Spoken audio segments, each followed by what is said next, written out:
With a voice that is both rugged and sweet, Mary J gives you both heartache and happiness in a single musical phrase. A true confessional singer, her emotional honesty is in keeping with the great traditions of blues and soul, as well as hip-hop, keeping it very real and in your face, and luring devoted fans around the world who relate to and appreciate Mary's unique vocal stylings for more than a decade now. Mary J. Blige has never failed to deliver. Every album, music video, and live performance has electrified and inspired. From her double platinum debut album, What's the 411, in 1992, to her latest masterpiece, Love and Life, Mary J. has triumphed. But the road hasn't been an easy one. For every high, there's been a few lows.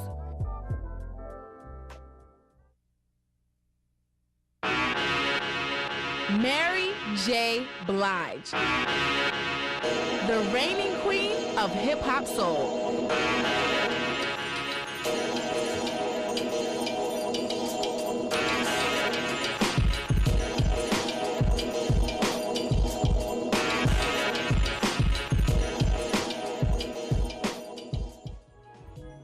Mary J. Blige was born on January 11, 1971 in the Bronx, New York, and spent her early childhood in Savannah, Georgia. When she was just 4 years old, her father, a professional bass player, taught her to sing the notes of the musical staff. But as fate would have it, her father didn't stick around to see how the fruits of his labor would soon pay off. He left her mother, Cora, a nurse, to raise Mary and older sister LaTanya alone. So when Mary was just 5, Cora moved them back to New York and into a public housing development in Yonkers. Cora tried to keep her girls busy so they wouldn't get into any trouble. And by age 7, Mary was singing in the choir at the House of Prayer Pentecostal Church with her mother and sister. The influence of gospel and her mother's favorites like Aretha Franklin, Dinah Washington, and Shaka Khan is apparent in her music to this day. As she grew older, she stayed very active singing in her community, becoming an accomplished soloist in the church choir, as well as school choirs, up until she dropped out in the 11th grade, a decision that haunted her for years. Mary explains that she was rebellious. She didn't want to go to school. She got to the 11th grade and she just couldn't deal with it.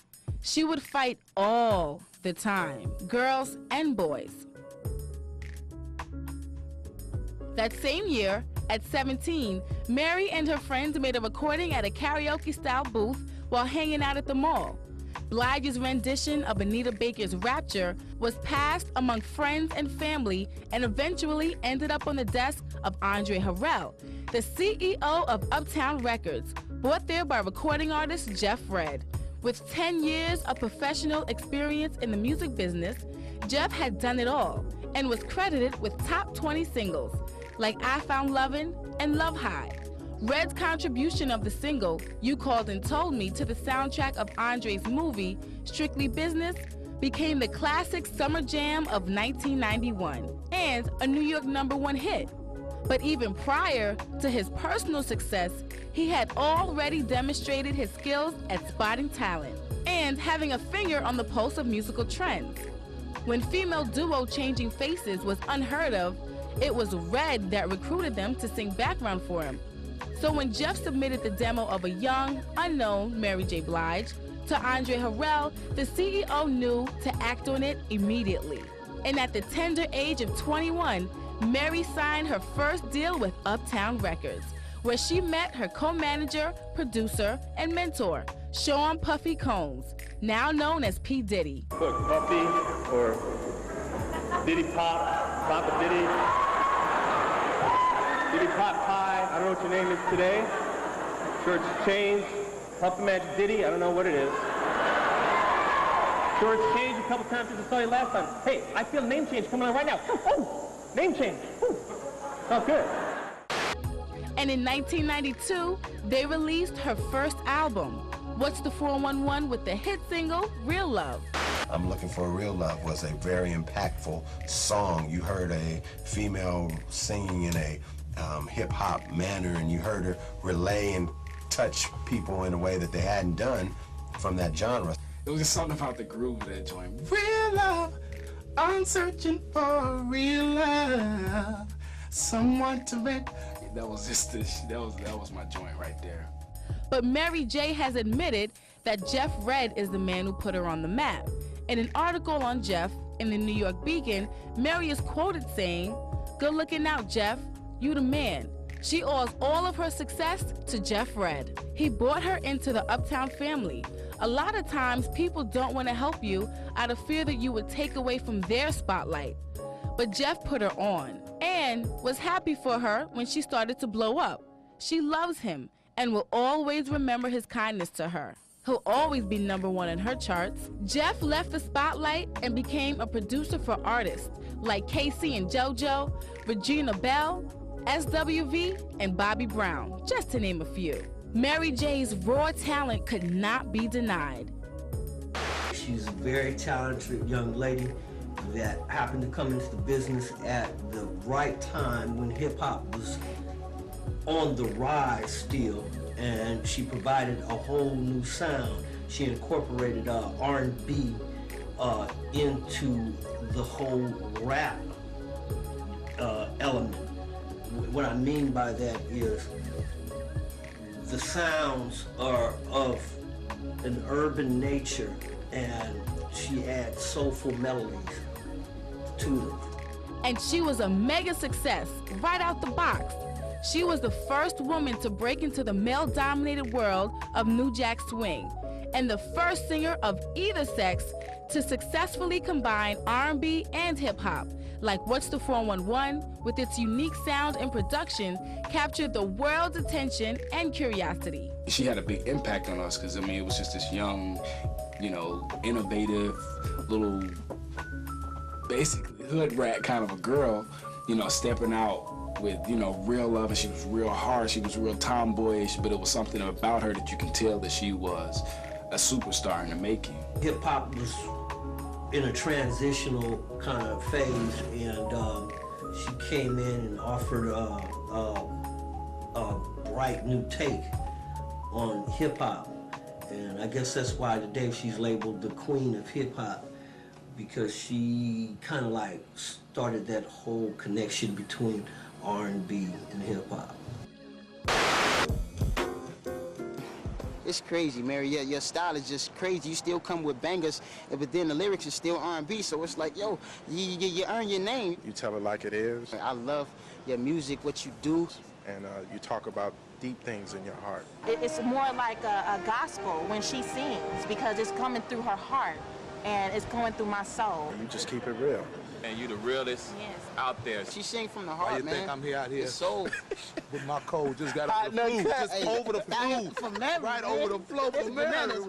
And it's your name you started it. R. Kelly did it for love. We did it for Mary. The first time I heard of Mary J. Blige, I heard of Mary J. Blige from What's the 411 album.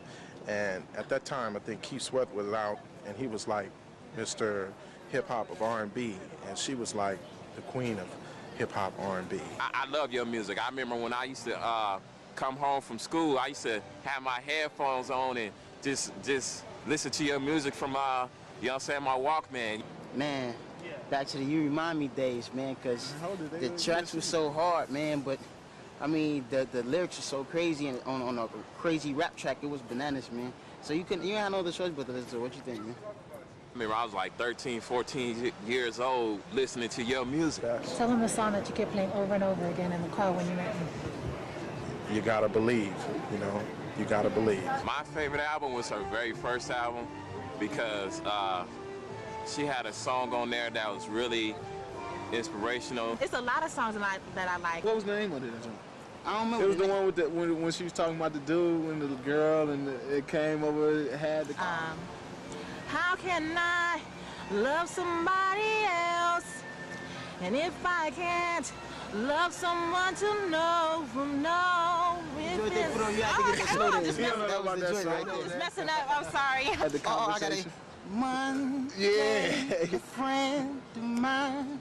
Tuesday, we played a game. Wednesday. I used to be vibing on that like this. Like. Ever since that first album, I've been a fan. It took many hours and it hurted really bad, and that was my last tattoo after that. I would fax it to her. When I'm gonna get her today, I'm gonna show her and I'm gonna let her know I'm a diehard fan. I don't have a t-shirt, that don't last forever. This is gonna last forever. It's me and her forever.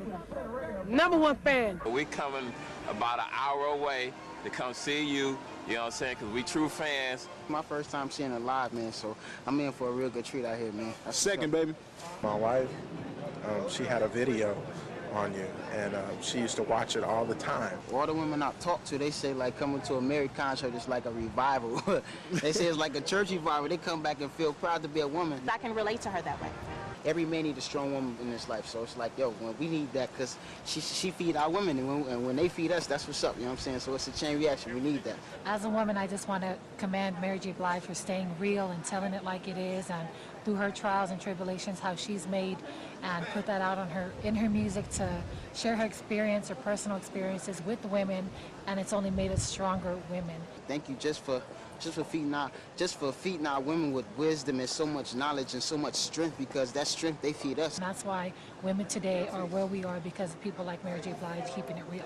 Mary, some of the trials and tribulations that you've been through as far as, you know, drugs, bad relationships, I can understand that. I can relate because I was going through some rough times myself. When she went through her problems, it was, I mean, you thought maybe she had fell off or she was slipping, but... And you kept pumping out your feelings, and you dealt with your personal issues as far as your father is concerned, getting to know him, creating and having a relationship with your father. That's a beautiful thing. Everybody goes through problems, you know what I'm saying? She's human. She's just been like a testimony, you know what I'm saying? And she's been an example how you can get out of struggles. I knew that she was still strong and that she would bounce back because I had faith in her, and I knew that she was a strong person. It made you, it didn't break you.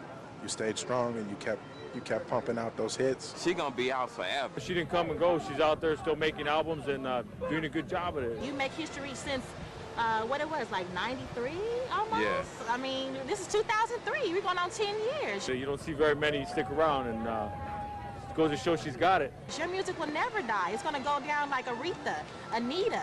You know what I mean? You're going to go down like with all of the divas in this world. Whatever you want to imagine, man, you can do it, Mary. That's what's up. That's what's up. You know what's cracking, Mary. That's what's up, man. You are the diva of this generation, and I don't care what nobody say, the Ashantis, the Beyonces, whatever. They ain't got nothing on you. You're just so real. There's nobody better than you, Mary. Nothing like Mary it, J, man. listen, man, like you know what's good. Homegirl, That's man, what's with up. the soulful groove. That's real, they coming man. from her. They just compare put it like a this. song to one of her hit songs, if anything. Yeah. Like Beyonce, she's a beautiful woman, but Mary is more beautiful because she's coming from the heart. She realer than any one of these R&B women out there. It don't compare, man. You don't listen. You don't hear that from no other artist, and that's real. This is uncut right here, man. Yo, that you don't hear that from no other artist. It don't compare, man. Because ain't nobody in this era right now, as far as women, as far as hip-hop, I don't care whatever they try to put around it, you are the best. You're the original. A woman of her own status. If she was here right now, I would just want to pray with her. I would just want to hold her hand and thank her. I give you a hug, man, because you deserve that, man. That's what's up, man. You're just a blessing. I really don't have the words to say, you know what I'm saying, what you've done in my life. We just want to thank you. Thank you. I love Mary J. Mary, much love, baby. Peace. Mary J. Blige was a star, but was she ready? From the start, Blige did not wear the mantle of fame easily. Too shy to look directly at questioners or cameras during interviews, she wore low-slung baseball caps and was often evasive. She accused reporters of asking stupid questions, to which she either responded nastily or refused to answer altogether. And not to mention reports of her excessive drinking and drug abuse led the media to depict her as a bad girl, a title she resented them for. The low point came when her conversation with Veronica Webb for Interview magazine reportedly nearly came to blows. In the media, she was marked, and in life, she was increasingly unhappy. Mary told Vibe, She went through a period when she didn't care about her. So what the world thought was irrelevant.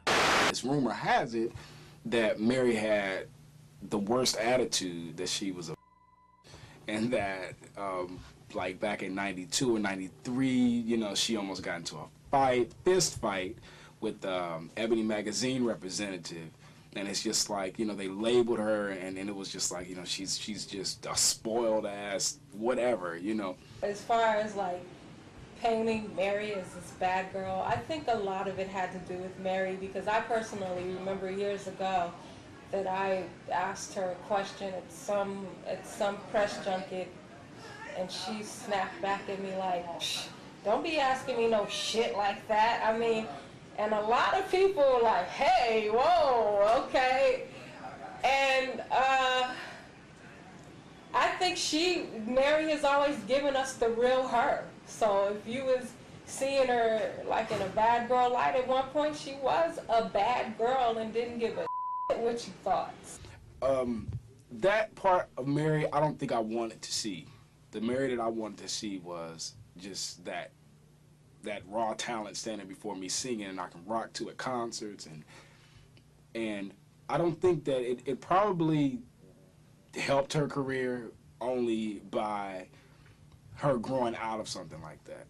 Well, I think the media, as always, their job is to sell records or sell papers, sell newspaper, generate subscribers. So obviously, as most of us in the industry know, it's not a reflection of really how she is. Maybe after a while you keep on catching that from people, you keep on having people tell you about it or ask you about it, I'm pretty soon going to snap myself and become that, you know. And I think that was a great deal of what happened with her, is that the media creates a monster, and after a while you just say, you know what, I'm not going to fight that monster anymore. I'm going to let you know yeah, I am like that. So I think those of us who know her or worked with her or had a chance to really cross her path really recognize that she's just another sister out here struggling, working, trying to achieve and obtain the same goals and objectives all of us are. And, you know, the media has a great appetite for taking and devouring those of us who are trying to succeed. And I think that was a good reflection of it. And she just, as a matter of fact, reflected it back at them, you know, what they were trying to put out there. So I think that the media had a lot to do with the negative impact of her image, and I don't think it was reflective of what type of person she is, really. By 1993, Andre Harrell realized that something had to be done to prevent Mary from destroying her career. And with his encouragement, she enrolled in a 24-week development class taught by Angelo Ellerby of Double Exposure, a public relations firm. Ellerby's course was designed to coach performers on interviewing techniques, etiquette, diction, and personal finance. Blige, who was well known for her highbrow conflicts in her early career, evolved into diva status, a woman filled with confidence who has learned to be a professional thanks in part to Ellerby. What's the 411 became a top 10 smash hit, spawning additional singles like Reminisce and Love's No Limit, as well as the classic remake of Shaka Khan's Sweet Thing. In 1993, Mary began to rule the airwaves, and the awards were just rolling in as well. 2 Soul Train Awards for Best New Artist and Best Single Female for Real Love, a Source Award, and an American Music Award nomination. That year, she also released a remix album, What's the 411, one of the first of its kind. It was all about Mary. But Mary wasn't all about it. Mary goes on to explain that she always wanted to sing so that she could make a little extra money to get clothes and stuff. But she never imagined all this. She could go and flip a joint with Busta Rhymes. She could go flip a joint with Eve or with Jay-Z or somebody like that. And it feels right. It feels right when she does it. And I can't say the same about you know, other R&B female vocalists. It seems like that's just something that they're trying to do, just incorporate. It's like hand in glove with Mary J. And believe her, This is a tough business. People just don't realize it. But being in this business can take its toll on you because so many people are pulling you to do this or that. Sometimes you just want to go to the mall. That's where she'd rather be most of the time. Blige's reputation had not yet improved when she released her follow-up album, My Life, in 1994. It echoed many of Mary's earlier influences from Stevie Wonder to Gladys Knight, while always remaining true to her hip-hop roots. Aretha Franklin was one of Mary's favorite singers. Can I hear Aretha in Mary? Most definitely. Most definitely. I hear the power behind the voice, lyrical content, the soulfulness, Stevie Wonder. I mean, all of those singers, you can hear it when you listen to her music, when you listen to her singing. You can tell that she feels what she sings. And those artists, those great artists like Aretha and Stevie and Phyllis Hyman and artists like that, you know they felt it. Donny Hathaway. The album reflected extraordinary self-confidence and artistic growth. With Mary having co-written most of the songs, Mary was an international success and toured the world. In Japan, Mary was just amazed to find scores of fans showing up at her concerts dressed in what only can be called uniquely MJB fashion. She had also become an icon. Worldwide, she would be imitated and scrutinized, for better or worse. That year, she also became involved in a much-publicized on and off relationship with fellow Uptown artist Casey Haley of the band Jodeci. The ups and downs of their love life were just constantly in the gossip columns, both known for their excessive partying, alcohol, and drug abuse. Together, they created drama and wreaked havoc on their lives. At the early age of 16, Mary was introduced to drugs while partying on the New York club scene. In an Ebony magazine interview, Mary confessed, "It was all fun at first, but soon it became something she needed to be who she was. It made her forget about things for the moment, but the next day, it was 7 times worse. Everything she was running from was still there." And now, by this point, at age 23, Mary had reached a point where she had no self-esteem. Mary explains she didn't give a damn about her because she was destroying her body with different substances. And the real deal is that it doesn't feel good. It consumes your brain cells, it consumes your body, and if you don't quit it, it can kill you. You'll die. But it was a while before Mary would heed her own advice, doing a variety of drugs whenever the mood hit her, at recording sessions, at home, at parties, day or night. It almost took her dying to realize how important her life really is. And when her idol, songbird Phyllis Hyman's suicide from a drug overdose in 1995 made the headlines, it had a dramatic effect on Mary.